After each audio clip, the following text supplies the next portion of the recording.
Morning dear students. आज की class में अपने जो प्रीवियस क्लास में जो पैटर्न लिया था उसके कुछ क्वेश्चंस को डिस्कस करेंगे। तो जिस भी स्टूडेंट ने जो प्रीवियस क्लास अटेंड नहीं की है वो एक बार उस वीडियो को गो थ्रू कर लेना। और एक चीज़ और, मैंने आपके लिए एक प्लेलिस्ट बना रखी है इस कंप्लीट कोर्स की, जो टारगेट कंप्लीट इंग्लिश रिवीजन वाला जो अपना कोर्स चल रहा है उसकी प्लेलिस्ट आपको मिल जाएगी चैनल पे। प्लेलिस्ट वाला जो ऑप्शन होता है उसके अंदर आपको ये प्लेलिस्ट मिल जाएगी, जिसमें कंप्लीट सारी की सारी जो वीडियोस है अपनी टारगेट कंप्लीट इंग्लिश रिवीजन की, वो सारी की सारी कंप्लीट वीडियो उस प्लेलिस्ट के अंदर आपको मिल जाएगी। ठीक है, तो आपको अगर रिवाइज वगैरह करना हो तो वो सारी की सारी वहाँ पे टारगेट कंप्लीट इंग्लिश रिवीजन नाम से प्लेलिस्ट है, उसके अंदर ये सारी वीडियोज़ आपको मिल जाएगी। तो स्टार्ट करते हैं डायरेक्शन को। Given below are four sentences which are divided into several parts. Answer the following questions based on these given statements. मतलब ये वही वाला पैटर्न है। मतलब क्या करना है, फोर सेंटेंसेस दिए गए हैं, पार्ट में डिवाइड किए गए हैं, आंसर देना है आपको क्वेश्चन को based on these given statement जो दिए गए हैं उसके अकॉर्डिंग आपको आंसर देना है। तीन पैटर्न यहाँ पे मिक्स है जैसे अपने प्रीवियस वीडियो में किया था। तो स्टार्ट करते हैं अपने फर्स्ट क्वेश्चन को। तो स्टार्ट करें यहाँ पे। तो फर्स्ट वाला जो क्वेश्चन है, which of the following is correct sequence of the rearrangement of sentence A. मतलब सेंटेंस ए के रीअरेंजमेंट का करेक्ट सीक्वेंस कौन सा है, तो वो अपने को चेक करना है। तो ऑप्शन से चलेंगे 1 4 3 2 को पढ़ेंगे। For power evacuation, power evacuation के लिए the white paper added, white paper ने ऐड किया। तो क्या किया, पावर इवैक्यूएशन का मतलब खाली करना एक टाइप से, ठीक है, डिस्चार्ज करना। पावर का जो इवैक्यूएशन है उसके लिए वाइट पेपर ने ऐड किया। क्या ऐड किया, ऐसी बात नहीं, मतलब ये सही सा नहीं जा रहा। चलो कोई ना, आगे बढ़ते हैं। Build compare to 3 to 4 years 4, build compare to 3 to 4 years 4। तो इसका मतलब क्या, 2 आपका लास्ट नहीं हो सकता, 4 है ना, इसका मतलब किसी ना चीज़ के लिए यूज़ होगा तो 2 लास्ट नहीं होगा। 2 कितना में लास्ट है, ए में है, ये गया और डी ऑप्शन आपका गया। इसने बोला ना 3 to 4 years 4, किसी के लिए 4 years, तो ये लास्ट नहीं हो सकता और 2 आपका फर्स्ट भी नहीं हो सकता क्योंकि बिल्ड क्या है, V1 है, एक्शन है, तो ये आपका फर्स्ट भी नहीं हो सकता। उसे क्या चाहिए, सर्वाइवल के लिए मॉडल वगैरह चाहिए ना, तो ये भी अपना क्या हो जाएगा यहाँ पे गलत हो जाएगा। 2 फर्स्ट पे, तो 2 कितनों में फर्स्ट पे है, नहीं है, 2 किसी फर्स्ट पे नहीं है, लास्ट में। ये 2 ऑप्शन तो अपने गए। उसके बाद में अपने पढ़े कंस्ट्रक्शन ऑफ, अब अपने डायरेक्ट यहाँ से हिंट लेते हैं। कंस्ट्रक्शन ऑफ ट्रांसमिशन लाइन से रिक्वायर्ड, कंस्ट्रक्शन है ट्रांसमिशन लाइन का, रिक्वायर्ड उसे रिक्वायरमेंट होती है, रिक्वायर किया, पता नहीं, ये भी समझ में नहीं है। चलो आगे बढ़ते हैं। Traditional coal fired power plants took 5-6 years to, उसने क्या किया, 5-6 साल लिए, 5-6 years टू। इसका मतलब 4 आपका लास्ट नहीं हो सकता, 5-6 year लिए, 2 पता नहीं किसके कुछ में, अपने यहाँ पे ये चीज़ समझ में आई। तो ये भी अपना क्या हो गया, आपका लास्ट नहीं हो सकता। तो यहाँ लास्ट है, किसी में नहीं है लास्ट, तो शॉर्ट ट्रिक से चल रहे हैं अपने। तो एक काम करो, इसमें अपने एक चीज़ चेक कर लेते हैं कि जो बिल्ड वाला V1 था उसको सर्वाइव कौन करवाएगा। मतलब 2 का फर्स्ट पार्ट, आगे का पार्ट ढूंढ लेते हैं। एडेड बिल्ड होगा नहीं, एड किया build V1, required build, required build भी नहीं होगा, रिक्वायर्ड बिल्ड, क्योंकि रिक्वायर्ड की रिक्वायरमेंट है किसी चीज़ की, और बिल्ड, बिल्ड की रिक्वायरमेंट, बिल्ड क्या होगा, V1 है, फिर सर्वाइविंग का मॉडल वगैरह चाहिए। 2 के बाद में आ सकता है क्या आपका बिल्ड, हाँ आ सकता है, 2 एज ए मॉडल वर्क करे। तो इसका मतलब क्या है, 4 के बाद में अपने यहाँ पे बात करें तो 4 के बाद में आपका क्या जाएगा, 2 जाएगा। 4 के बाद 2 जाएगा, तो कौन से ऑप्शन में 4 के बाद 2 है, तो बी ऑप्शन गया, सी ऑप्शन अपना बचा। अब नन ऑफ दीज है, इसलिए इस ऑप्शन को पढ़ दो एक बार। ट्रेडिशनल, जो ट्रेडिशनल का मतलब जो परंपरा करता है, कोल फायर्ड पावर प्लांट्स, जो कोल फायर्ड मतलब कोयले पे चलने वाले जो पावर प्लांट्स है, टुक उन्होंने लिए 5-6 years 5-6 साल टू बिल्ड, बनने के लिए या निर्माण के लिए उन्होंने क्या किए, 5-6 साल लिए। कंपेयर टू, कंपेरिजन में V3, ठीक है, इडिकलोस type, compare to 3 to 4 years 4। उसके बाद में क्या, 3 कंस्ट्रक्शन ऑफ ट्रांसमिशन लाइंस, मतलब किसके कंपैरिजन में, 3 to 4 years for construction of transmission line के कंस्ट्रक्शन के लिए जो 3 to 4 years है, मतलब उसने 5 साल लिए, और ट्रांसमिशन लाइन की कंपैरिजन जो क्या लेती है आपकी, क्या लेती है, 3 to 4 years लेती है। Required for power evacuation, transmission line से रिक्वायर्ड फॉर पावर इवैक्यूएशन, मतलब ट्रांसमिशन लाइन जिसकी जरूरत होती है क्या करने के लिए, फॉर पावर इवैक्यूएशन के लिए the white paper added, white paper ने ऐड किया ये बात को। तो इसका मतलब 4 2 3 1 अपना क्या है, करेक्ट है यहाँ पे। ठीक है, ये समझ में है। अब चलते हैं नेक्स्ट क्वेश्चन में। तो नेक्स्ट क्वेश्चन को आप स्टार्ट करो साथ साथ, ठीक है, तो स्टार्ट करते हैं इसको। नेक्स्ट में उसने बोला विच of the following is the correct sequence of rearrangement of the sentence D. अब उसने क्या पूछा है, सेंटेंस डी का करेक्ट रीअरेंजमेंट यहाँ पे पूछा है। तो सेंटेंस डी का चेक कर दो। अब आपको डी पे जाना है, गड़बड़ मत कर देना प्रीवियस क्लास की तरह, ठीक है। तो आपको क्या करना है, डी पे जाना है। तो डी पे अपने क्या करते हैं, चेक करते हैं। 1432 को पढ़ना स्टार्ट करो, डायरेक्ट अपने स्टार्ट कर देते हैं। Investment of about Rs 5 lakh crore in the power transmission sector over. अब इसने बोला इन्वेस्टमेंट है लगभग 5 लाख करोड़ का in the power transmission sector में, ओवर किसी को कवर करते ओवर, तो इसका मतलब फर्स्ट आपका लास्ट नहीं हो सकता, क्योंकि आगे बात आएगी ना ओवर किसके ऊपर उसको कवर करते हो, तो फर्स्ट लास्ट में नहीं है। कितनों में लास्ट में है? डी ऑप्शन अपना क्या हो गया, यहाँ से डी सेलेक्ट हो गया। चलो नेक्स्ट वाला पढ़ते हैं। One of the key requirements for a $5 trillion economy is an. वो क्या? एन का मतलब एक है। एक क्या है? कुछ ना कुछ चीज़ है ना, एक एन, तो इसका मतलब क्या है? टू के बाद में कुछ ना कुछ पार्ट आएगा, और कैसा आएगा? वोवल साउंड आएगी या कॉन्सोनेंट साउंड आएगी? एन है, इसका मतलब क्या है? वोवल साउंड आएगी। तो वोवल साउंड कितनों में है? एन इन्वेस्टमेंट हो सकता है क्या? बिल्कुल सही है। एन बाय हो सकता है क्या? नहीं होगा। एन द हो सकता है कि नहीं होगा। तो इसका मतलब क्या है? टू के बाद में क्या आएगा? वन आएगा। तो टू के बाद में वन कौन कौन से ऑप्शन में नहीं है? ए ऑप्शन में नहीं है, ये गया। बी और सी ऑप्शन अपने पास दो ऑप्शन यहाँ पे बचे हैं। ठीक है, आगे बढ़ो। अब ओवर का अपने पार्ट ढूंढ लेते हैं। ओवर वन होगा क्या? ओवर वन तो नहीं होगा। ओवर बाय होगा क्या? ओवर बाय भी नहीं होगा। Over the next few years हो सकता है क्या? मतलब नेक्स्ट फ्यू ईयर्स को कवर करते हो। इसका मतलब क्या निकला अपना? वन के बाद में आपका क्या आएगा? वन के बाद में अपना थ्री आएगा। तो वन के बाद में थ्री आएगा, तो अपना बी ऑप्शन भी गया। ऑप्शन बचा अपने पास सी। इसको चेक कर लो, 4 को एक बार इसके आगे लगाकर 4 के साथ इसको चेक करते हैं। 4213 को चेक करना। 4 में क्या बोला उसने? सॉरी, 4213 है ये, 4213। तो 4213 तो हो गया नहीं, इसके बाद गड़बड़ कर दी अपनों ने। 4 नहीं, 3 क्यों पढ़ रहे हो आप? 4 को पढ़ना है। तो इसके बाद में वन के बाद में अपने बात करें तो वन के बाद में 3 थोड़ी आएगा, 4 आएगा ना। गड़बड़ होगी ना यहाँ पे, 4 नहीं आएगा।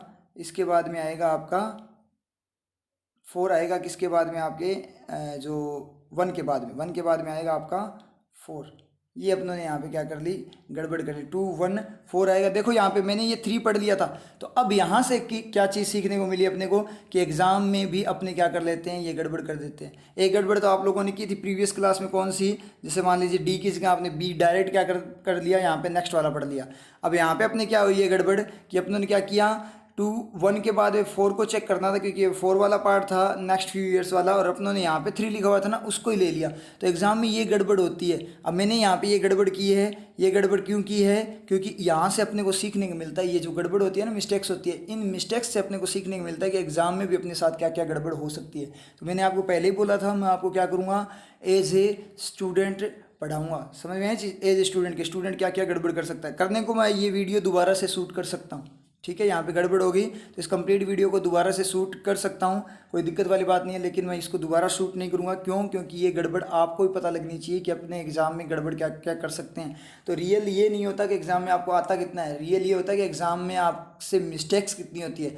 जब मिस्टेक्स होती है ना एग्जाम के अंदर, तो इसीलिए अपने क्या होते हैं वहाँ पे नेगेटिव होता है, इसलिए अपने मार्क्स नहीं बनते। इसलिए मिस्टेक्स को अवॉइड करना है। तो ये मिस्टेक मैंने की है यहाँ पे, इसका मतलब ये मिस्टेक आपसे भी हो सकती है। समझ में आई ना चीज़? तो ये इस मिस्टेक पे अपने को क्या करना? वर्क करना है। तो इस मिस्टेक को ध्यान में रखना, क्योंकि अपने 3 को पढ़ सकते हैं। और एग्जाम में तो क्या होती है, अपनी स्पीड बहुत ज़्यादा हाई होती है, बहुत स्पीड में करते हैं, अपने बर्डन भी होता है, थोड़ा टेंशन भी होती है।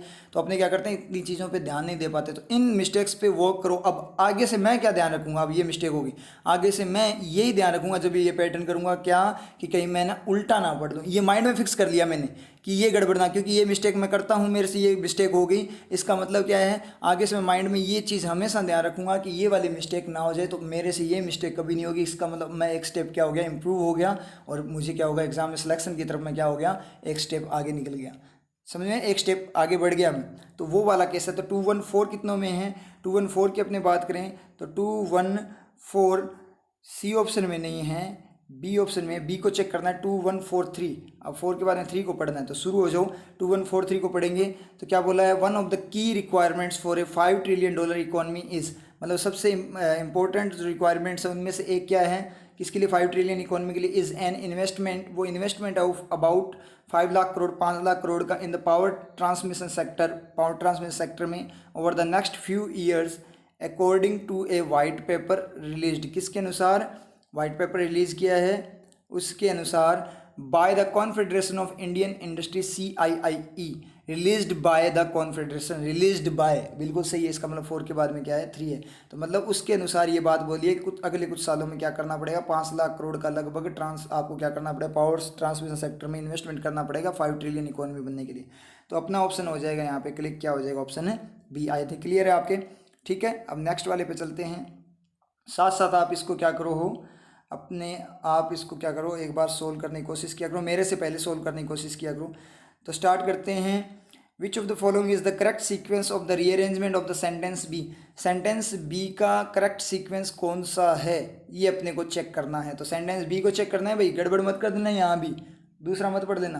तो सेंटेंस बी को अपने चेक करते हैं, 4 1 2 3 को पढ़ना स्टार्ट करते हैं। 4 1 2 3 more efficient modalities of the bidding, more efficient modalities, modalities का मतलब रूपरेखा, efficient of the bidding, bidding का मतलब बोली वगैरह, of the bidding one process, bidding process बिल्कुल सही जा रहा है, bidding process and forest clearance procedures, और क्या, forest clearance procedures will need, उसे आवश्यकता होगी, मतलब मोर एफिशिएंट मॉडलिटीज है ना बीडिंग की, बीडिंग प्रोसेस और फॉरेस्ट क्लियरेंस प्रोसीजर की जो मॉडलिटी रूपरेखा है, उस रूपरेखा को आवश्यकता होगी, विल नीड बिल्कुल सही जा, will need to be adopted, उसे आवश्यकता होगी क्या, अडोप्ट करने की, मतलब उसे क्या करना है, will need to be adopted, adopt होने की, होने का मतलब उसको अडोप्ट करना है, ग्रहण करना है अपने को, मतलब वो यूज़ करना है उस मॉडलिटीज रूपरेखा को, बिल्कुल सही जा रहा है।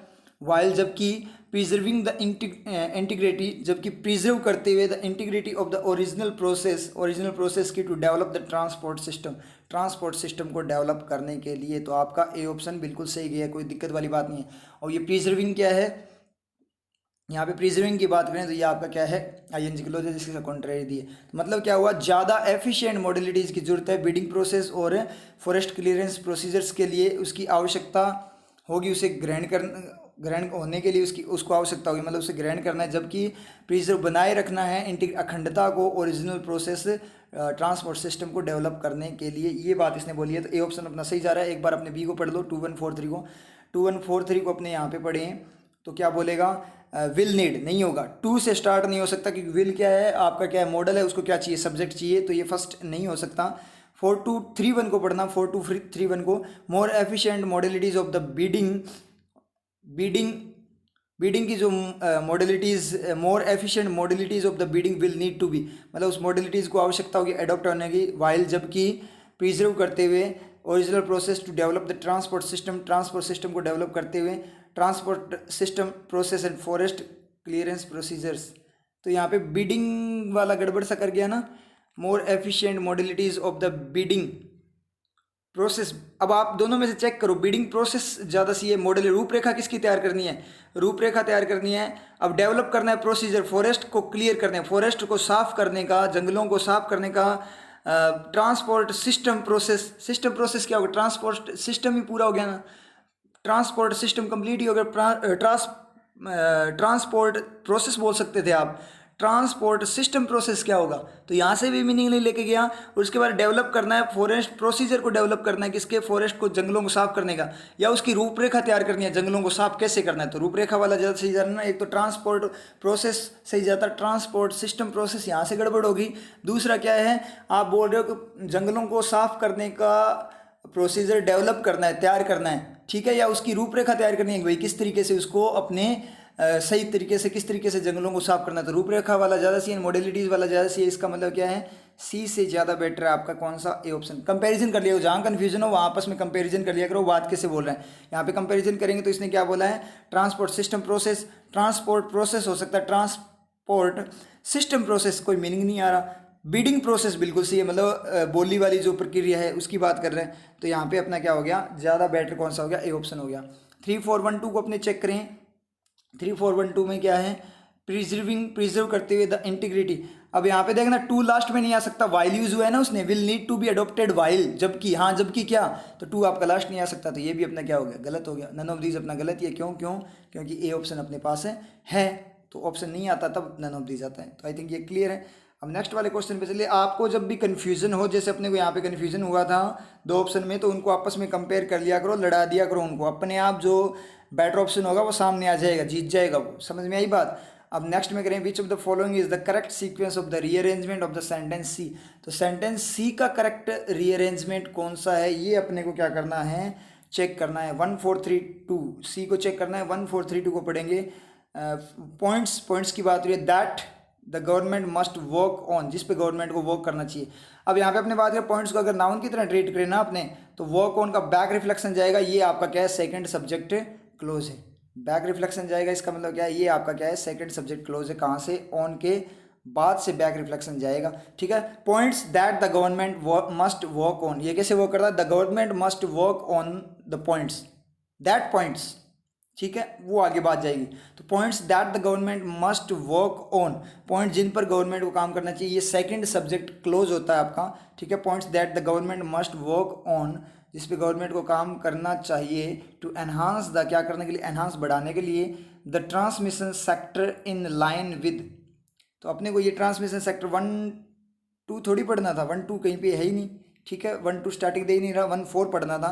तो यहाँ पे अपने एक बात करें दोबारा से, देखो इसको, तो यहाँ पे बोला है पॉइंट्स जो बहुत सारे पॉइंट्स की बात हुई, दैट जिस पे गवर्नमेंट को वर्क करना चाहिए, टू एनहांस द। अब यहाँ पे द यूज हुआ है, तो द के बाद में यहाँ पे क्या क्या आ सकता है, द के बाद में ट्रांसमिशन सेक्टर आ सकता है, द के बाद में टू आ सकता, द आ सकता है क्या, द नहीं आ सकता ना, द के बाद में द वाइट पेपर नहीं है, द नहीं होगा, गलत हो जाएगा, द ग्रोथ आ सकता है। तो अब यहाँ पे अपने चेक करें, यहाँ से अपने डायरेक्ट चलते हैं, 1 के बाद में आपका क्या आ सकता है, 2 भी आ सकता है, और 1 के बाद में आपका 4 भी आ सकता है। ये चीज़ अपने समझ में आएगी, 1 के बाद में 2 भी आ सकता है, 1 के बाद 4। अब शॉर्ट ट्रिक से चलते हैं, एक बार ऑप्शन को छोड़ो, तो फर्स्ट वाले 1-4 है, ठीक है, सही है, और 1-2 किसी में और में है क्या, 1-2 इसमें नहीं है, ये गया, सॉरी 1-2 को क्यों हटाओगे आप, क्योंकि 1-2 या 1-4 में से एक आएगा, 1-4 आ गया तो 1-2 नहीं आएगा, 1-4 है या 1-2 है, तो इसमें 1-2 नहीं है, इसको चेक नहीं करेंगे, इसको एक बार चेक नहीं करेंगे, तो ये भी यहाँ पे भी 1-2 है, मतलब 2 ऑप्शन आपके बन सकते हैं, मतलब कभी अभी भी किसी में क्लियरेंस नहीं आई है। चलो आगे पढ़ते हैं, आगे बात करें, the white paper goes on to enumerate several action, ठीक है, अभी अपने इसको पढ़ते हैं, सेवरल एक्शन, कुछ एक्शन को, एनमरेट का मतलब उनको सूची में डालना, सूची तैयार करना। वाइट पेपर क्या कर रहा है, कुछ एक्शन की सूची तैयार कर रहा है, सेवरल एक्शंस होना चाहिए था ना, सेवरल एक्शंस होना चाहिए, यहाँ पे भी क्या होगी, गड़बड़ होगी, चलो समझ में नहीं आया। Growth of the economy that is envisaged, growth of economy that is envisaged, envisaged का मतलब क्या हो गया आपका, जिसके क्या है, विचार किया गया है, तो ये भी समझ में नहीं आया। 3 को पढ़ लिया, 4 को, एक बार 2 को पढ़ना, transmission sector in line with the, यहाँ पे भी द आया, यहाँ पे भी द आया, तो 2 के बाद में क्या क्या आ सकता है, 2 के बाद में एक आपका पॉइंट्स आ सकता है, मतलब 1 आ सकता है, 2 के बाद में 1 आ सकता है, और 2 के बाद में क्या आ सकता है, यहाँ पे 2 के बाद में द आएगा क्या, नहीं आएगा, 2 के बाद में 4 आ सकता है, तो 2 केस यहाँ पे आ गए। अब एक चीज़ चेक करना, 1 के बाद में 2 आ सकता है, और 1 के बाद में 4 आ सकता है, 2 के बाद में 4 आ सकता है, और 2 के बाद में 1 आ सकता है। अब यहाँ पे अपने थोड़ी मैथमेटिक्स यूज़ करते हैं, अगर 1 के बाद में, अब कॉम्बिनेशन बनाते हैं, 2 कॉम्बिनेशन बन गए, ठीक है, एक तो ये कॉलन बन गया एक टाइप से, एक 1-2-1-4, एक 2-4-2-1, ये 2 कॉलन बन गए। तो एक चीज़ चेक करना, इन दोनों को आपस में चेक करना, 1-2-2-4 जा सकता है क्या, 1 के बाद में 2 और 2 के बाद में 4, तो एक आपका बन जाएगा इन दोनों को मिलकर 1-2-4, एक ऑप्शन बन जाएगा अपना क्या, 1-2-4। ये मैथ्स यूज़ कर रहे हैं अपने, यहाँ पे चेक करना, 1-2 और 2-4 है, तो क्या 1 के बाद में 2 और 2 के बाद में 4, इन दोनों कॉम्बिनेशन को करें तो 1 के बाद 2 आएगा, 2 के बाद में 4 आएगा, तो 1-2-4 बन जाएगा। तो ऑप्शन में किसी में 1-2-4 है क्या, 1-2-4, मतलब ये कॉम्बिनेशन, ये 2 कॉम्बिनेशन ही बन सकते हैं, ठीक है। एक बार छोड़ो 1-2-4 को छोड़ो, एक बार अपनी दूसरा कॉम्बिनेशन 1-4 और 2-4 को चेक करते हैं बनाकर, 1 के बाद में 4 और 2 के बाद में 4 दोनों आ सकते हैं, 1 के बाद में 4 आ जाए, 2 के बाद में 4 आएगा, तो एक के बाद ही आ सकता है ना सेंटेंस में, तो 1 के बाद में 4 आ गया, तो 2 के बाद में 4 कैसे आ जाएगा, 2 बार 4 थोड़ी ला सकते हो आप, तो ये तो कॉम्बिनेशन नहीं बनेगा। इन दोनों का बनाना 1-2 और 2-1 का, 1 के बाद में 2 आ जाएगा, तो 2 के बाद में 1 कैसे आ जाएगा, गोल गोल थोड़ी घूमेगा कि 1 के बाद में 2 आ गया और 2 के बाद में 1 आ गया, तो ये भी आपका क्या हो गया, गलत हो गया। 1-4 और 2-1 को करना कि 1 के बाद में 4 आ जाए और 2 के बाद में 1 आ जाए, तो 1 के बाद में क्या आ जाए, 4 आ जाए, और 2 के बाद में 1 आ जाए, तो 2-1-4 हो सकता है। तो ये 2 ही ऑप्शन बन सकते हैं। आप सभी ऑप्शन को क्या कर दोगे, आप यहाँ पे डिसलेक्ट कर दोगे कि ये 2 ही ऑप्शन बन सकते हैं, 1-2-4 या 2-1-4 होना चाहिए, क्योंकि इन दोनों में से तो कोई ना कोई एक होगा ही, 1-2-4 और 2-1-4। ये मैथ समझ में आई ना, अगर समझ में ना आई हो ना तो बार इसको दोबारा से रिवाइज कर लेना वीडियो को ध्यान से, कॉन्सेंट्रेशन के साथ। अब देखो मैथ्स यूज़ कर रहे हैं अपने इंग्लिश के अंदर, तो मैंने आपको पहले ही बताया था सारे सब्जेक्ट एक ही होते हैं, मैथ्स ही रीजनिंग है, रीजनिंग ही इंग्लिश है, इंग्लिश ही जीके है, ये समझ में आ रही चीज़। तो बस आपका तरीका आपको आना चाहिए, कॉन्सेप्ट क्लियर होने चाहिए, चीज़ों को करना कैसे है, ठीक है। तो ये 2 कॉम्बिनेशन बचेंगे, 1-2-4 किसी में है क्या, 1-2-4 और 2-1-4 है ना, वही सिलेक्ट होंगे और कोई नहीं होगा। इसमें क्या है 124 या 214 नहीं है, इसमें 124 और 214 नहीं है, सी ऑप्शन में 124 और 214 नहीं है, इसमें 124 है, मतलब 214 तो कहीं नहीं है, तो 124 वाला ही बनेगा। तो एक बार 3124 को पढ़ लो, मिल गया अपने को। तो 3124 को अपने पढ़े सी ऑप्शन में, तो क्या होगा, white paper goes on to enumerate several action points, बिल्कुल सही है, सेवरल एक्शन पॉइंट्स। अब यहाँ सेवरल वाला भी क्लियर हो गया, सेवरल एक्शंस होने चाहिए थे सर, तो सेवरल एक्शन पॉइंट्स, एक्शन पास कर देगा, एडजेक्टिव बन जाएगा पॉइंट्स पे, सेवरल पॉइंट्स हो सकते हैं, प्लूरल को बताएगा ना सेवरल, तो बिल्कुल सही है। White paper goes on, the white paper क्या करता है, बताता है, सूची बनाता है, सूची पे जाता है, मतलब सूची बनाता है, उसमें सूची है किसकी, सेवरल एक्शन, कुछ एक्शन पॉइंट्स की, that the government must work on, जिस पे गवर्नमेंट को क्या करना है, वर्क करना चाहिए, किसमें, उन पॉइंट्स पे। बैक रिफ्लेक्शन मतलब second subject close, to enhance, क्या करने के लिए, एनहांस करने के लिए, क्या एनहांस करने के लिए, टू एनहांस, उसके बाद में क्या है, द ट्रांसमिशन सेक्टर, ट्रांसमिशन है सेक्टर को एनहांस करने के लिए, इन लाइन विद द, किसके साथ में, with the growth of economy that is envisaged, that is envisaged, envisaged का मतलब जो सोची गई उस इकोनॉमी की ग्रोथ के साथ में ट्रांसमिशन सेक्टर को एनहांस बढ़ाने के लिए। तो 214 वाला ये आपका बिल्कुल से डी ऑप्शन सही हो जाएगा, ई ऑप्शन अपना डी सिलेक्ट, क्योंकि यहाँ पे डी ऑप्शन है। अब बस ये तो समझ में आ गया, लेकिन कई ये बोलेंगे सर कि हमने रूल्स कर रखे हैं क्या कि ऑन और टू दोनों साथ साथ कैसे आ गए, दो प्रीपोजिशन साथ में कैसे, वैसे ऑन टू से ही होता है किसी चीज़ पे जाना भी, लेकिन यहाँ पे अपने बात करें दोनों प्रीपोजिशन साथ नहीं है, ये ऑन आया आपका किसके लिए, पॉइंट्स के लिए, और टू आया आपका एनहांस के लिए, और वैसे भी ये टू है वो प्रीपोजिशन नहीं है, क्या है, मॉडल है। समझ में आ रही है चीज़, ये प्रीपोजिशन नहीं है, ये क्या है, यहाँ पे मॉडल है, तो कोई दिक्कत नहीं है। कहीं अपने क्या करते हैं, रूल्स रटे होते हैं, क्या करते हैं, अपने स्पीड में जाते हैं, बस रटा हुआ है कि दो प्रीपोजिशन साथ में नहीं आती, ऑन और टू साथ में क्रॉस, जैसे ये तो स्पॉटिंग एरर नहीं है, ये तो रीअरेंजमेंट स्पॉटिंग एरर हो, तो क्या होगा, क्या क्रॉस कर देंगे कि यहाँ पे क्या है, एरर है, तो डायरेक्ट अपना क्या हो जाता है, गलत हो जाता है रूल्स की फॉर्म में, इसलिए रूल्स नहीं रटने होते। आप सेंटेंस को पढ़ोगे, उसकी मीनिंग क्या आ रहा है, रीडिंग करो उस सेंटेंस की, उसकी मीनिंग फीलिंग्स को समझो, समझ में आ रही है। रूल्स सारे इनवैलिड होते हैं, आजकल कोई रूल नहीं चलता, समझ में आ रही है ना बात, ये चीज़ आप ध्यान रखना है इस चीज़ को। और वैसे अपने बात करें तो ऑन यूज़ हुआ है पॉइंट्स के लिए, टू यूज़ हुआ आपका एनहांस के लिए, तो दोनों क्या है, एक साथ नहीं है, अलग अलग वे में यूज़ हुए हैं। तो सेकंड सब्जेक्ट क्लोज में आपकी टू प्रीपोजिशन साथ में आ सकती है, क्योंकि वो बैक रिफ्लेक्शन देता है और नेक्स्ट वाला आगे की बात करता है। समझे, जैसे अपने बात करें, I am sitting, the man I was sitting next to on the plane, the man I was sitting next to on the plane, तो टू और ऑन साथ में आ गए ना, तो आप बोलोगे सर ऑन द प्लेन होगा या टू द प्लेन होगा, टू प्लेन के लिए नहीं है, the man I was sitting next to the man, man जिसके बगल में बैठा था, to the man back reflection है, और ऑन प्लेन के लिए यूज़ हुआ है, तो दोनों प्रीपोजिशन अलग अलग यूज़ हुई है, एक साथ दोनों प्लेन के लिए तो यूज़ नहीं हो सकती, वो तो गलत था, लेकिन होगी ना यहाँ पे यूज़, तो रूल्स में अपने को पता नहीं होता, इसलिए पढ़ना सीखो चीज़ों को, क्लोज इंपॉर्टेंट चीज़ें होती है। समझ में आ रही है बात। अब नेक्स्ट वाले क्वेश्चन पे चलते हैं अपने, स्टार्ट करो, साथ साथ स्टार्ट करना है इसको। नेक्स्ट वाला क्वेश्चन फिफ्थ, अब इसमें इसने बोला है कि क्या करना है आपको, rearrange the given four sentences in the proper sequence, rearrange करना है गिवन फोर सेंटेंसेज को प्रॉपर सीक्वेंस में, to form a meaningful paragraph, एक मीनिंगफुल पैराग्राफ को फॉर्म करने के लिए, and also choose the one which doesn't match the theme of passage of form, और आपको वो भी चूज़ करना है जो क्या करता है, मैच नहीं करता, ओड सेंटेंस वाला। तो सबसे पहला अपना काम क्या है, जो ऑप्शन है उसको एलिमिनेट करेंगे, किससे, अपने ओड सेंटेंस, क्योंकि अपना वो क्लियर है, बहुत ज़्यादा क्लियर है, तो ऑप्शंस को एक बार एलिमिनेट कर देते हैं। तो बातें पढ़ लेते हैं एक बार। फर्स्ट वाले में क्या बोला था, अपनी बातें हैं, देखो आपको याद हो रहनी चाहिए कि वाइट पेपर ने ऐड किया, क्या ऐड किया कि ट्रेडिशनल कोल फायर प्लांट्स को ज़्यादा टाइम लगता है ट्रांसमिशन लाइन से, उसके कंस्ट्रक्शन से, मतलब ट्रेडिशनल जो कोयले वाले पावर प्लांट बनाते हैं उनको ज़्यादा टाइम लगता है बनने में, किससे, ट्रांसमिशन लाइन के कंस्ट्रक्शन से, ये बात है। दूसरी बात उसने बोली कि अपने को रूपरेखा तैयार करनी है किसकी, बोली वाले प्रोसेस की, और फॉरेस्ट वगैरह जो आपके क्या है उनको साफ़ करना है, जंगलों को साफ़ करना है, ठीक है, लेकिन उसके साथ में इंटीग्रिटी रखनी है, ट्रांसपोर्ट सिस्टम को बनाए, डेवलपमेंट का ओरिजिनल प्रोसेस अपने को बनाए रखना है। ट्रांसपोर्ट की बात हो रही है यहाँ पे, तो ये ट्रांसपोर्ट की बात कर रहा है, वो बोल रहा है पावर प्लांट्स की बात कर रहा है, ठीक है। उसके बाद में कोयला ले जाने के लिए पावर प्लांट्स की बात, ट्रांसपोर्ट की बात कर रहा होगा, चलो देखेंगे बाद में, सारे सेंटेंस पढ़ेंगे तभी ये क्लियर होगा, ठीक है, तभी वर्ड निकलेगा। नेक्स्ट में अपने बात करें तो इसने क्या बोला था, गवर्नमेंट को वर्क करना चाहिए ट्रांसमिशन सेक्टर पे, तो एनहांस करना है, ट्रांसमिशन सेक्टर को भी एनहांस करना है ग्रोथ के साथ साथ, तो ये भी क्या है आपकी ट्रांसमिशन सेक्टर की बात हो रही है। अब वो ट्रांसपोर्ट है और ये क्या है, ट्रांसमिशन है। ट्रांसमिशन तो क्या हो गया, किसी चीज़ को अपने भेजना, जैसे मान लाइट वगैरह का ट्रांसमिशन हो गया। ट्रांसपोर्ट का मतलब होता है व्हीकल्स वगैरह को यूज़ करके ले जाना किसी चीज़ को, ट्रांसपोर्ट का मतलब होता है सामान वगैरह को लेकर जाना, ना व्हीकल की फॉर्म में, और ट्रांसमिशन आपका कि ट्रांसमिशन लाइन वगैरह की बात करें तो ट्रांसमिशन सेक्टर की बात करें, ऊपर वाला भी क्या कर रहा था, कोल फायर पावर प्लांट मतलब इलेक्ट्रिसिटी वगैरह की जो बात हो रही है उसके अकॉर्डिंग बात करें तो ट्रांसमिशन की वो बात कर रहा था, ठीक है। और नेक्स्ट वाले में अपने बात करें तो इन्वेस्टमेंट की बात की किसमें, ट्रांसमिशन सेक्टर में। तो ये सारे के सारे ट्रांसमिशन सेक्टर में इन्वेस्टमेंट, ट्रांसमिशन सेक्टर के अकॉर्डिंग बातें, वो कितना टाइम लेता है उसके अंदर, उसकी बातें चल रही है। और जो बी ऑप्शन है आपका वो क्या कर रहा है, वो ट्रांसपोर्ट सिस्टम की बात कर रहा है, वो फॉरेस्ट, वो जंगल वगैरह को साफ करने की बात कर रहा है, और ये बिजली वगैरह इलेक्ट्रिसिटी वगैरह जो है उसको प्रोवाइड कराने की, उसमें कैसे इंप्रूवमेंट लाना है, उसमें कैसे इन्वेस्टमेंट करना है, वो उसकी बात कर रहा है। तो बी अपना क्या हो गया, सबसे अलग बात करेगा। समझ में आई चीज़। तो बी कितनों में है, ए ऑप्शन अपना गया, इसमें बी नहीं है, सी ऑप्शन भी गया, बी और डी दो ऑप्शन बचे। अब यहाँ पे हो गई गड़बड़, अब यहाँ पे गड़बड़ होगी डी सी ए। अब आपको क्या करना है, यहाँ पे दोनों में बी दे रखा है तो आपको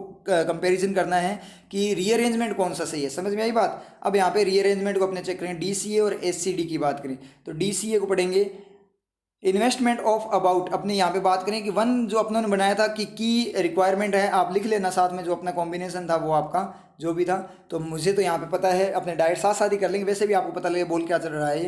यहाँ पे इसने बोला है कि रिक्वायरमेंट है 5 ट्रिलियन इकोनॉमी के लिए, क्या इन्वेस्टमेंट की, ट्रांसमिशन सेक्टर में इन्वेस्टमेंट करना है, ठीक है, कुछ नेक्स्ट ईयर में। ये according to a white paper release, एक वाइट पेपर जो रिलीज किया गया ना इस कॉन्फेडरेशन के द्वारा, CII के द्वारा, इस ऑर्गेनाइजेशन के द्वारा, उसके अनुसार एक वाइट पेपर मतलब फर्स्ट टाइम इंट्रोड्यूस किया गया है। तो डी आपका फर्स्ट हो सकता है। अब सी की बात करें तो सी में क्या बोला है, सी में बोला कि जो वाइट पेपर है ना वो गोज ऑन, वो एक सूची बनाता है कुछ पॉइंट्स की। तो बिल्कुल सही है। कौन सा white paper, the white paper, the white paper का मतलब जो डी के बाद वाला वाइट पेपर था। तो यहाँ पे डी में बात करें तो वाइट पेपर को फर्स्ट टाइम रिलीज किया गया है, ठीक है। ए वाइट पेपर रिलीज, एक वाइट पेपर जो रिलीज किया गया उसके बाद में द यूज किया है तो स्पेसिफाई कर दिया, मतलब सेकंड टाइम बात की है तो द यूज कर दिया। इसका मतलब क्या, डी के बाद में सी रहेगा, चाहे कितना ही बाद मेरे ए बीच में आए चाहे ना आए, लेकिन डी के बाद में सी रहेगा। तो डी के बाद सी इसमें है ना, बी में, इसमें तो सी के बाद में डी है, इसका मतलब क्या गया, डी ऑप्शन भी अपना गया। अब डी सी ए को पढ़ लो। ए में क्या बोला है, तो उसने बोला ट्रेडिशनल कोल पावर प्लांट को ज़्यादा टाइम लगता है किसके कंपैरिजन, ट्रांसमिशन लाइन सेक्टर के कंपैरिजन में ज़्यादा टाइम लगता है। White paper, the white paper added, white paper ने ये बात ऐड की है, तो ऐड की इसका मतलब क्या, इससे पहले कुछ और बातें करेगा ना, ये बात इसने ऐड की, इसका मतलब ए तो आपका फर्स्ट हो ही नहीं सकता, क्योंकि जो डी है उसमें वाइट पेपर आया है, वो बात कर रहा है, रिलीज हुआ है, उसके अकॉर्डिंग बात है। दूसरे वाइट पेपर ने कोई बात बताई है और यहाँ पे वाइट पेपर ने बात ऐड की है, ऐड की है इसका मतलब क्या है, पहले कुछ और बातें उसमें ऐड की है ना, इसका मतलब ए अपना क्या रहेगा, लास्ट ही रहेगा, अपने आप ही पता लग गया। तो ये आपका डी ऑप्शन हो ही नहीं सकता। डी सी अपना क्या हो गया, यहाँ पे करेक्ट ऑप्शन हो गया। ई हो नहीं सकता क्योंकि ये ऑप्शन है। चेक कर लो चाहे डीसीए को एक बार, क्या बोलेगा। सबसे पहले क्या है, एक 5 ट्रिलियन डॉलर इकोनॉमी बनने के लिए क्या है, ट्रांसमिशन सेक्टर में क्या करना है, आपको इन्वेस्टमेंट करना है। वाइट पेपर से ही जाएगा सारा, ये एक वाइट पेपर के अकॉर्डिंग है बात जो रिलीज किया गया है CII के द्वारा, उस वाइट पेपर के अकॉर्डिंग ये बात है, ठीक है। उसके बाद सी में बोला है कि वाइट पेपर ने कुछ पॉइंट्स बताए हैं जिस पे गवर्नमेंट को क्या करना है, ध्यान देना है, ठीक है। उसके बाद में अपने बात करें तो उसके बाद में क्या बोला है कि ट्रेडिशनल कोल पावर प्लांट्स को ज़्यादा टाइम लगता है, ये बात वाइट पेपर ने क्या की है, ऐड की है। तो समझ में तीनों चीज़ें हो गई ना, साथ में कॉम्बिनेशन डी सी है, ये अपने आप से ही हो गया। बी अपना है वैसे ही अलग हो जाए क्योंकि ये तो कॉम्बिनेशन भी बन गया। अब यहाँ से और क्लियर हो गया, बी वैसे ही गलत है आपका क्योंकि वो ट्रांसपोर्ट सिस्टम और क्लियरेंस प्रोसीजर की बात करें तो वो सबसे अलग है थीम में। तो आई थिंक ये क्लियर है, समझ में आया ना। तो ये पैटर्न बिल्कुल ईजी है, देखो है थोड़ा ट्रिकी। एग्जाम में क्या होता है, जैसे न्यू पैटर्न है, ये पैटर्न आपके सामने जैसे डायरेक्ट आया, जैसे मान लीजिए एग्जाम में डायरेक्ट आ गया और जैसे ही आया तो क्या होगा, अब तो आपको आता है, मान लो फर्स्ट टाइम आता कोई भी ऐसा इस टाइप का कोई नया पैटर्न आ जाए तो अपने देखते यार इसमें करना क्या, ये तो समझ में नहीं आ रहा, DCA-B इस तरीके से दे रखा है, ऊपर वाले में पता नहीं क्या क्या ये पूछ रहा है, कुछ समझ में नहीं आया। तो इस तरीके से अगर अपने बात करें, इस तरीके से आ गया तो क्या होगा कि स्टूडेंट क्या होते हैं, कंफ्यूज हो जाते हैं और फिर क्या करते हैं, उसको अटेम्प्ट ही नहीं करते। लेकिन अपना जब इसके अंदर डीप में जाकर थोड़ा समझते क्या हो गया, बिल्कुल ईजी पैटर्न है ना, बिल्कुल इजी है, आराम से ऑप्शन सही हो रहा है। और यही क्या हुआ था आपका, अभी जो IPS PO मेंस का एग्जाम हुआ था उसमें भी ऐसे ही आए थे, IPS क्लर्क मेंस में भी ऐसे क्वेश्चन आए थे, ठीक है। SBI के अंदर भी इस तरीके से, मेंस के अंदर अपनी बात करें तो इस तरीके से पैटर्न आते हैं। IPS PO मेंस में तो ये भी था कि सेम पैटर्न का क्वेश्चन बीच में दूसरा पैटर्न आ जाए, फिर वापस से वही पैटर्न का क्वेश्चन आ जाए, ठीक है। तो इस तरीके से ट्रिक खेलता है एग्जामिनर, तो इस चीज़ पे आपको थोड़ा वर्क करना पड़ेगा, ठीक है। तो वीडियोस को कंटिन्यूस देखते रहो आप और क्लासेस लगाते रहो। और आपको मैंने बताया प्लेलिस्ट बनी हुई है टारगेट कंप्लीट इंग्लिश रिवीजन से, उसके अंदर सारी की सारी वीडियो क्या है अपलोडेड फॉर्म में है, उस लिस्ट के अंदर मैंने रखा हुआ उनको, तो वहाँ से भी आप गो थ्रू कर सकते हो, उस कंप्लीट कोर्स को आप क्या कर सकते हो, गो थ्रू कर सकते हो। और इसका कोई चार्ज नहीं है, बिल्कुल फ्री ऑफ कॉस्ट है, समझ में आ रही है चीज़। तो कोई चार्ज नहीं है इस कोर्स का, बिल्कुल फ्री है, ठीक है। तो उसको आप क्या कर सकते हो, बार बार री अगेन वॉच कर सकते हो। समझ में आई ये चीज़, तो इस तरीके से अपने को क्या करना है, पैटर्न्स वगैरह को क्या करना है, हैंडल करना है। इसलिए कंटिन्यूटी बनाए रखना, अब प्रैक्टिस भी करते रहो, क्लासेस को भी क्या करो, कंटिन्यू रखो, बीच बीच में छोड़ के मत जाया करो क्लासेस को, ठीक है। कभी आते हो कभी नहीं आते, इस तरीके से नहीं करना। मैंने बहुत ये नोटिस किया ये इस चीज़ को कि स्टूडेंट कभी कुछ स्टूडेंट आते हैं कभी नहीं आते, मतलब एक टाइप से अटेंडेंस लगा रहे हैं कि सर हम भी हैं इस दुनिया के अंदर, ठीक है, कि अभी कोरोना ने कुछ गड़बड़ नहीं की, समझ गए ना। तो ऐसा काम मत करो, आपको पता है एग्ज़ाम कभी भी हो सकते हैं, ठीक है। तो प्रैक्टिस करते रहो, ठीक है। फिर मिलते हैं नेक्स्ट क्लास में। कुछ दिन पश्चात ये पौधा धरती में अपनी जड़ें फैलाने लगे और फिर इसमें सुंदर और सुगंधित पुष्प लगे। परंतु यदि किसी कारण से इसमें पुष्प नहीं लगे या लगने पर विकृत हो गए, तो क्या आप दोष पौधे की गुणवत्ता को देकर इसे धरती से उखाड़ फेंकेंगे या पहले उस मिट्टी का निरीक्षण करें जिसमें इस पौधे ने अपनी जड़ें फैलाई कि कहीं उसमें कोई कमी तो नहीं, कहीं उसमें दीमक या अन्य कोई कीट उपस्थित तो नहीं जो पौधे को हानि पहुंचा रहे हैं, या फिर उसमें जल और प्रकाश की अधिकता या कमी तो नहीं। इसी प्रकार जीवन में भी असफल होने पर उसका दोष किसी अन्य के माथे डाल देना उचित नहीं। हमें परिस्थिति का सूक्ष्मता से अवलोकन और विश्लेषण करना चाहिए, क्योंकि समस्या की जड़ अधिकतर उसके पश्चात ही समझ में आती है और तभी हम उसका निदान कर सकते हैं। नीतियां मेरी, नियति आपकी।